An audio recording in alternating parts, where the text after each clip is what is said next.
Photography, যেটাকে আমরা খুব সহজ চোখে দেখি, but not at all.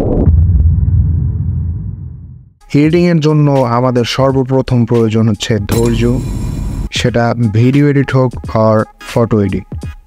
So hello viewers, it's me Zafar Islam and welcome to my YouTube channel Zafar editing.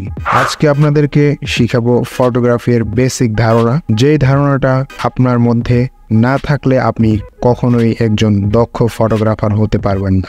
আমাদের প্রাথমিকভাবে প্রয়োজন হবে একটি ক্যামেরা, হোক সেটি মোবাইল ফোন অথবা ডিএসএলআর ক্যামেরা। আমাদের সর্বপ্রথম ফ্রেমিংয়ের বিষয় জানা থাকতে হবে। তার জন্য চলে যাব আমাদের মোবাইল ফোনের ক্যামেরার ভেতরে, চলে যাব সেটিংসে। এখান থেকে আমরা ফ্রেমিং লাইন্স চালু করে নিব। ওপেন হয়ে গেছে।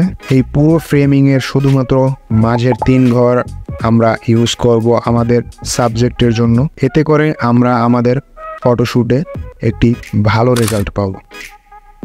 এরপরে আমরা চলে যাব যে কোনো একটি এডিটিং অ্যাপসের ভেতরে। এখন আমরা আমাদের ছবির সম্পূর্ণ বেসিক কালার কারেকশনটা করব। আমরা বেসিক কালার কারেকশন হিসেবে exposure, contrast, highlight, shadow, white and black এইগুলোকেই জেনে থাকি।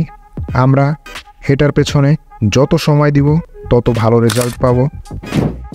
তো আশা করি আপনারা ফটোগ্রাফির বেসিক ধারণা পেয়ে গেছেন। পরবর্তী কোন টপিকে ভিডিও চান সেটি অবশ্যই কমেন্ট বক্সে জানিয়ে যাবেন।